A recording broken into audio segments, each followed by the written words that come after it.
I'll tell you what though, you guys. Every comedian appreciates you guys coming out for live shows. And I, even more than other comedians. Because having 2 young kids at home, I'm looking for an excuse to get out of the house.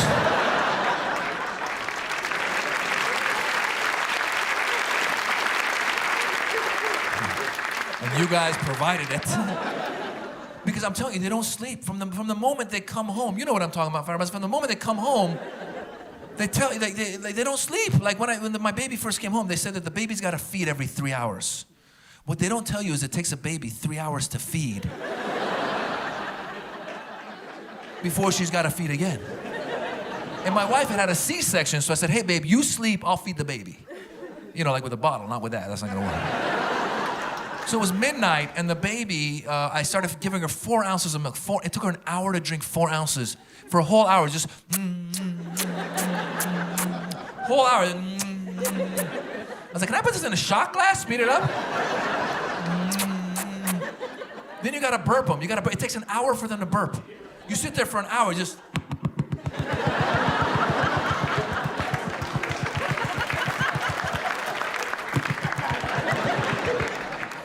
59 minutes of that. Finally, thank God.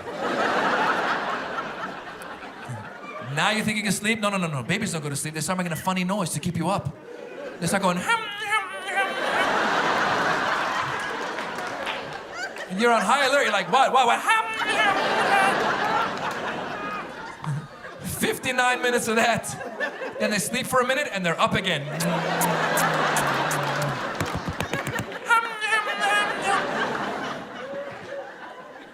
And then she pooped. 3 in the morning, she pooped.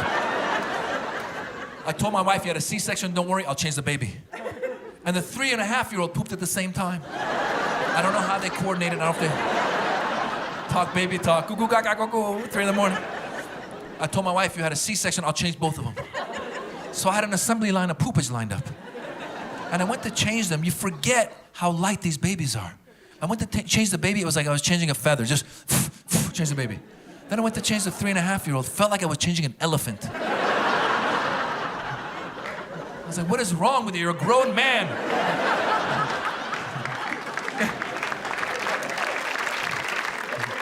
He goes, I'm sorry, Daddy, I'm only 3.5. No, I'm sorry. He goes, Lo siento, Daddy, I'm only 3.5. That's what he said. And then here's my final message for the night. Ladies, please stop going online and reading about things that scare you and then coming and scaring us with it too. My wife is constantly telling me things we can't do. We can't eat the salmon, don't eat the spinach, don't touch the doorknob on the way out of the house, there's germs on the door. How am I supposed to leave? Just fly through the window.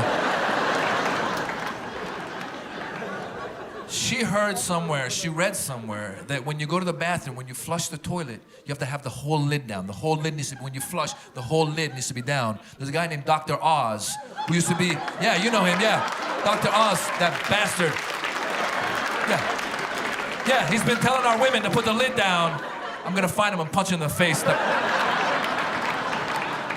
Because Oz has been saying now, when you flush the toilet, apparently when the germs go, somehow they're coming back.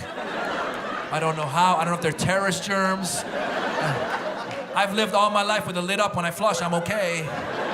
I mean, I have no hair. Maybe if I had the lid down, I'd have hair. Right? Maybe that's the difference between Oz and Moz, you know. But it was 3 in the morning, and I changed the baby, and I changed the elephant. And I had to go to the bathroom. And it was late, and I was tired, and it was dark. And I started to go, and I was listening. And I thought, that doesn't sound like water. I looked down, I was peeing on the lid. So now I have to clean my pee and their poop. So I want to thank you all for coming out. Let me get away from that for one night. Are there any Jewish people here tonight? Any Jewish people? There we go, Jews. Are there any Lebanese, are there any Palestinians? Palestinians? Oh, Palestinians? Okay, oh, you guys are near each other. That's fantastic. That is beautiful.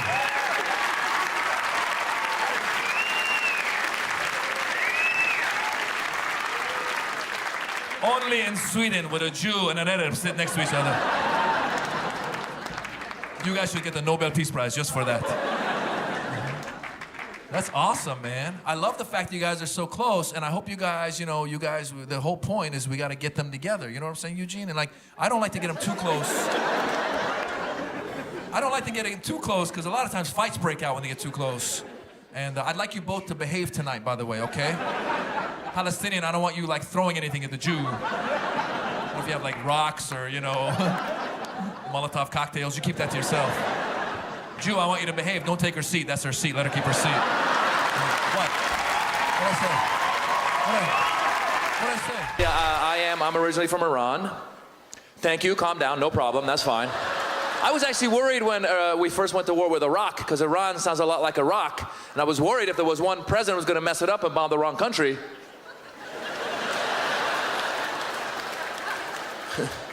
I actually saw an interview on CNN with Condoleezza Rice before the war with Iraq. I swear to God, she said, yes, we are going to bomb Iraq. I was like, oh my God, you can't mess that up. You're the smart one. And that's when I thought, listen, if I were Iran at that point, I thought it was a good time for Iran to just change their name. They should have just changed their name. If I were Iran, I would have called a press conference. I would be like, thank you for coming everywhere. New York Times, Montreal Gazette, thank you for coming, everybody, really. Thank you. We have a special announcement to make. Starting today, Iran is now Canada.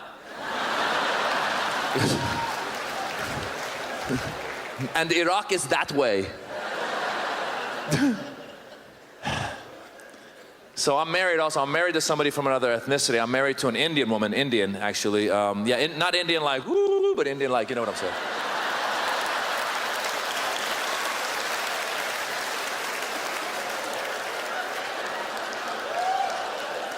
Not casino Indian, computer Indian, computer Indian.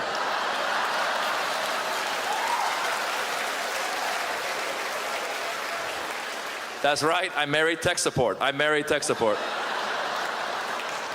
Best move I ever made. Whenever I have a computer problem, I'm like, honey, Windows XP isn't working. She's like, I won't take care of it. Truth be told, my wife, least tech-savvy Indian in the world. Yeah, I got a defective Indian. It's messed up. Didn't even keep the receipt. I can't return her. No, I would never file for divorce because I'm a comedian and she's a lawyer. Who would win that one, right? But as an Iranian, I watch the news. I watch the news from a Middle Eastern point of view. That's what I do. Like last year, there was this plot to blow up JFK Airport. And I was watching the news. I was like, please don't be Middle Eastern. Please don't be Middle Eastern. And the news came out. They said they're Guyanese. I was like, yes. Those damn Guyanese. You can't trust them. But then the next day, the news came out. They said, but they're Muslim. I was like, damn. I was like, just once, can't it be another religion? Just once. Just once, couldn't it be a Buddhist? Just once. But then I thought about it, it will never be a Buddhist, right? Because a Buddhist live in the moment, right? A Buddhist would be like, I was gonna blow myself up, but that moment is gone.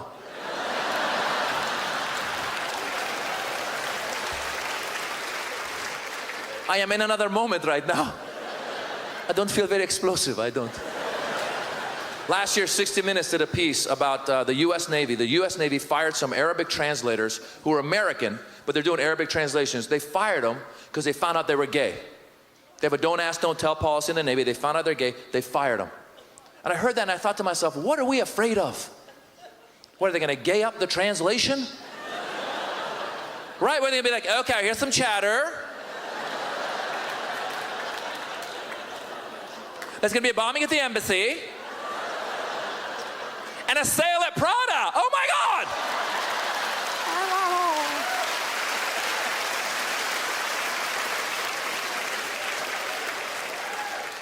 I watch everything from a Middle Eastern point of view. I watch the World Cup. Remember the World Cup, the famous headbutt in the World Cup? I watched that from a Middle Eastern point of view. For those of you who don't remember, it was France against Italy in the championship game. And the Frenchman, Zinedine Zidane, was running back from the offensive side. And Materazzi, the Italian, grabbed his shirt and pulled it. And Zidane went over to him, headbutted him right in the chest. And Materazzi was like, ow, that hurt. And he went down, and Zidane got the red card, got kicked out of the game. As a Middle Easterner, I did not just watch what happened in the game. I watched the reaction of the French. Before the headbutt, the French love Zinedine Zidane. Before the headbutt, the French were like, we love Zinedine Zidane. Oh yeah, he's a French champion, we love him. He's one of us. We call him Zizou. He's Zizou. We love Zizou. After the headbutt, they're like, this guy's Algerian. That's my time. I'm Jobrani. Thank you.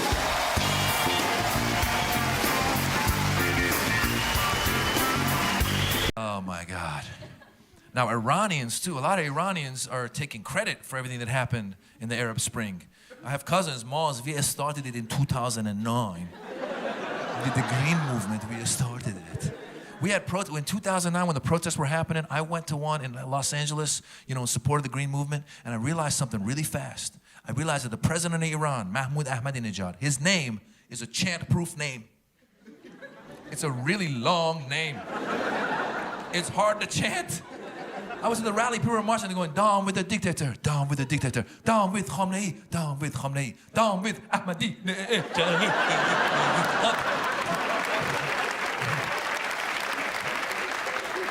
The name is too long. But Eugene, Iranians were resourceful. We took the name Ahmadinejad, cut it in half to Ahmadi. And then we took the words bye-bye and we Iranianized it. What I mean by that, we slowed it down. So bye-bye became bye-bye. Bye-bye.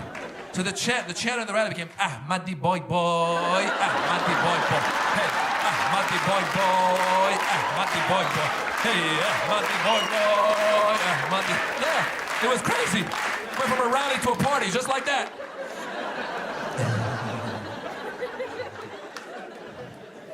I gotta tell you guys something. I did that joke a little while back in Dubai. In the middle of it, I was like, oh my God, I'm really close to Iran.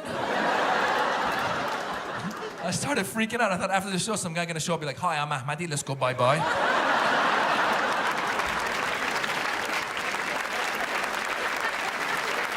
Just a joke, man. Eugene, you notice how they all started clapping right there? You see how they all started clapping? See, we love to celebrate life. We love to dance. A lot of people in the West don't know the people from that part of the world, Middle East, like to dance and laugh and celebrate.